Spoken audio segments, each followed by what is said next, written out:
Hey you, welcome to or welcome back to Motivation Maven. I'm Keisha, and as always, I am thrilled that you stopped by. We are in a new week already. Now, if you're following along in order, we are in the first Monday of February. It's February 5th. Insane how fast this year is always just going. Like, what's interesting to me? I feel like we say this every year. The year's going by so fast, but for me, and maybe you feel the same way, this year is going particularly fast. So, we have a lot to talk about today. Let's just dive right in. So, if you are new here, you probably didn't know that I am absolutely obsessed with my Peloton. So, the way this works is you get on the bike and you listen to different instructors, and they're all just very different in their personality and just kind of how they go about things. And you tend to find your people. Okay, like you have specific instructors, they kind of have the genre of music that you really like and you resonate with just their personality and just their style.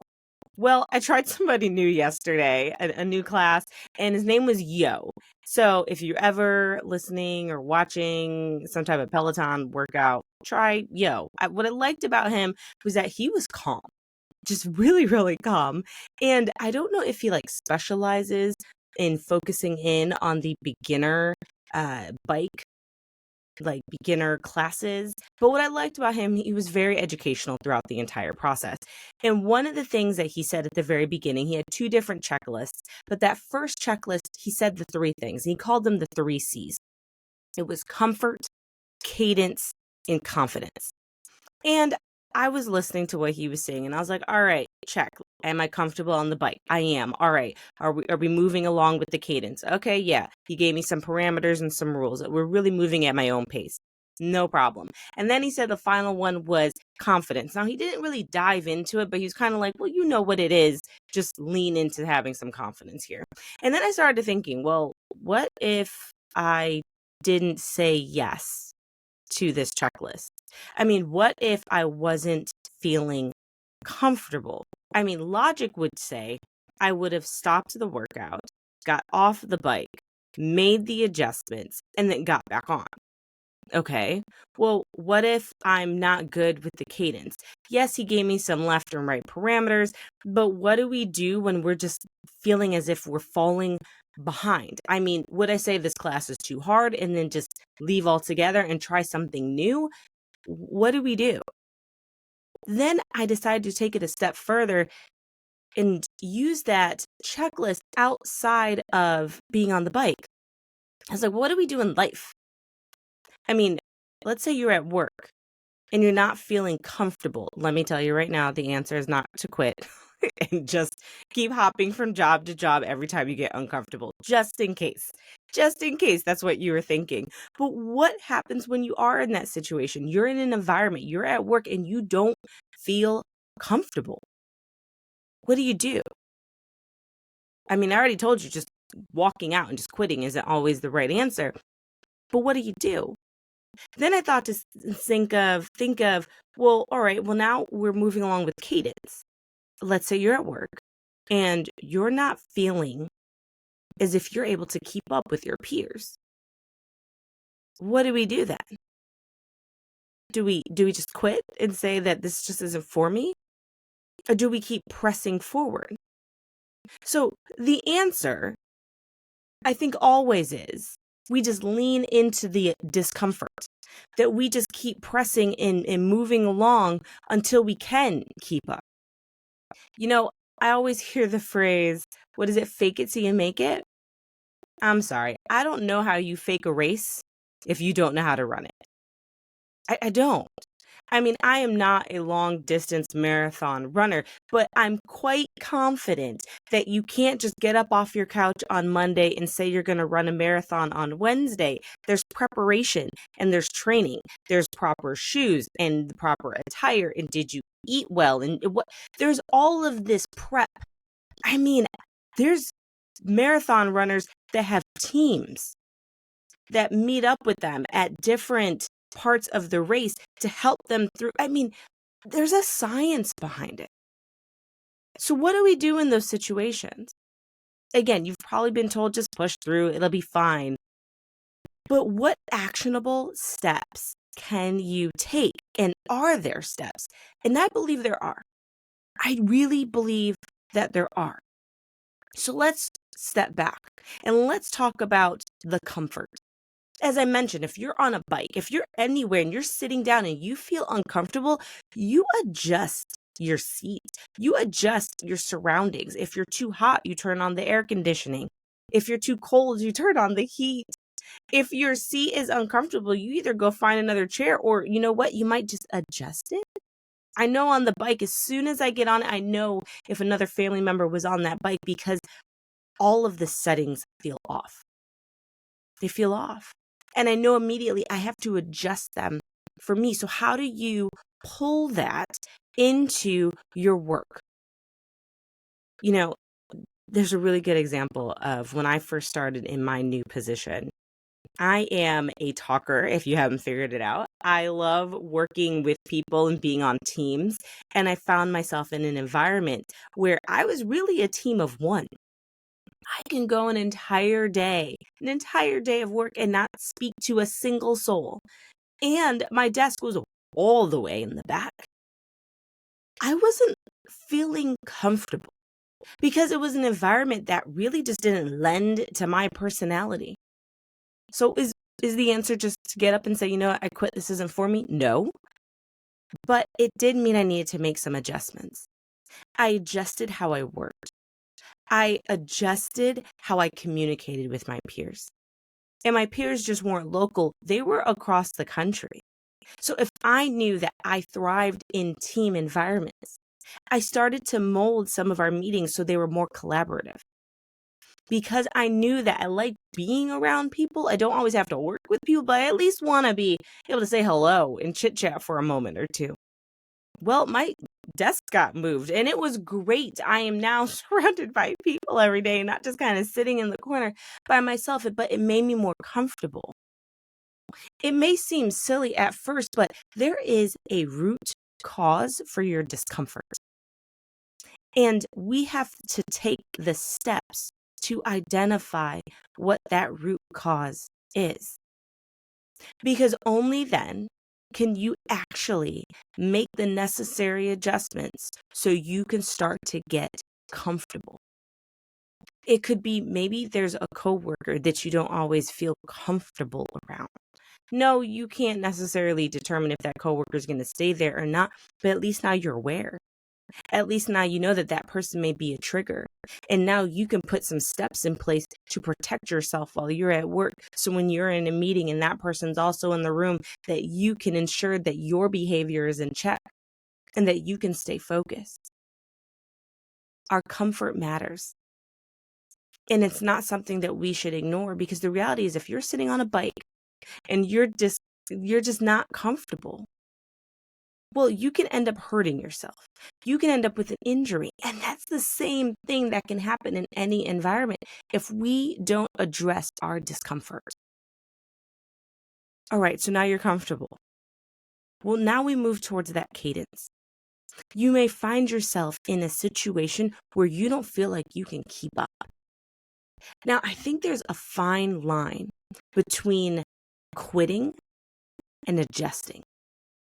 Because keeping up may mean that you need to get off the bike. It might mean you need to step back from a few opportunities at work so you can get yourself better prepared. And again, it comes down to finding that root cause. What is it that's making you feel like you're falling behind? You know, every time you go to a new environment, you start working at a new location, you realize that there is a lingo, you realize that there are processes that you're just not yet aware of. And because of that, yeah, you're a little behind. If everybody else knows the process to get A, B, and C done, you may not know it yet.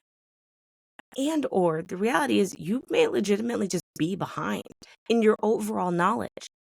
So what does that mean? It means you got to take a step back.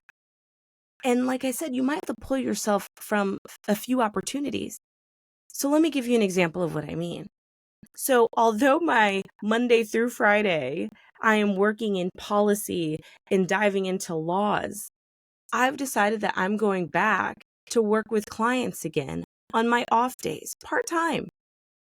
But in the new state that I'm living in, there are requirements that I have to meet to be approved by the board of the state. So that doesn't mean that I just say, well, I give up. No, it means that I have to take a step back because according to this state, there is a specific course that I need to take. And that means that I am not able to move as fast as everybody else right now in that industry. And that's okay.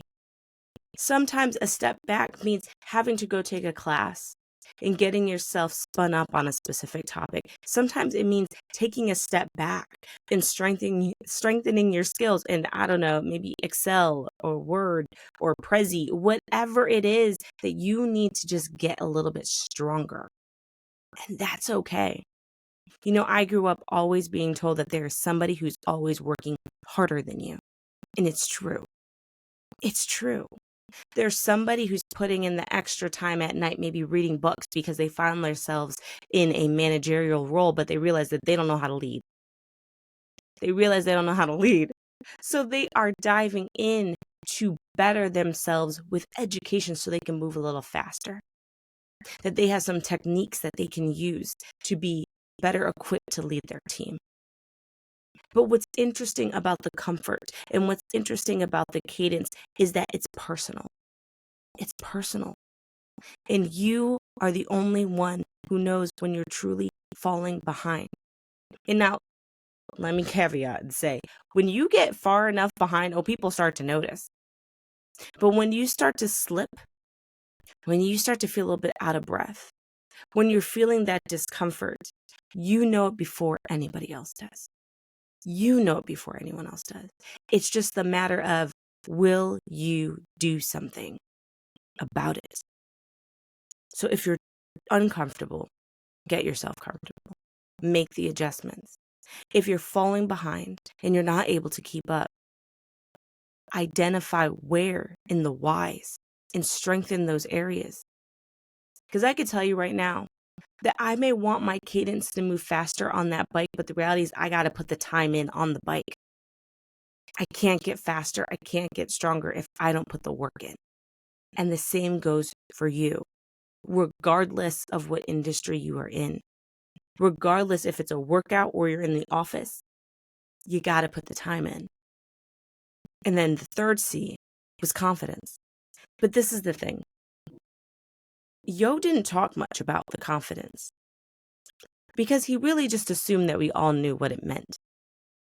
I believe that when you get comfortable and when you can start to keep up, the confidence is easily found because we're feeling good about ourselves. We're getting up, we're going in, we feel confident because we know what we're supposed to be doing. Our environment feels good. We're keeping up and or outpacing our peers. And the confidence, it gets there. But this is the issue. This is one of those situations where I think 1 + 2 = 3.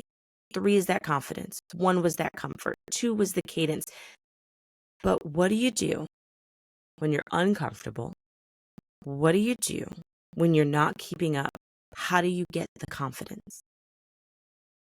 How do you get the confidence?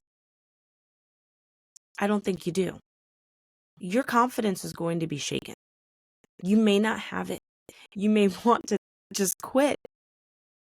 But what do you do? And I think the word that we are looking for is that we have to lean into ambition. We have to lean into ambition. I love this definition. It says that ambition is the compass that guides us towards our aspirations. Look, where you are today may not be where you want to be. It may not be where you want to be. But where you are today may just be the stepping stone that you need before you can get to your next step. But you can't get to the next step if you don't acquire the skills that you need to move up to the next level. You just can't. And I shouldn't say you can't. You can. But again, that's that whole faking it till you make it thing. You might, by just sheer luck, make it to the next level, but are you qualified? Because if you felt uncomfortable over here, if you felt as if you were being outpaced here, then how do you keep up when you get there? You don't do a 5K and then just jump to a 10K without some prep. You don't run a race and then not be able to finish it and then say, you know what, next week I'm going to do a longer race. You just don't do that. You put your reps in until you conquer that level. And then you're like, all right, it's time. I can move up now. It's the same concept.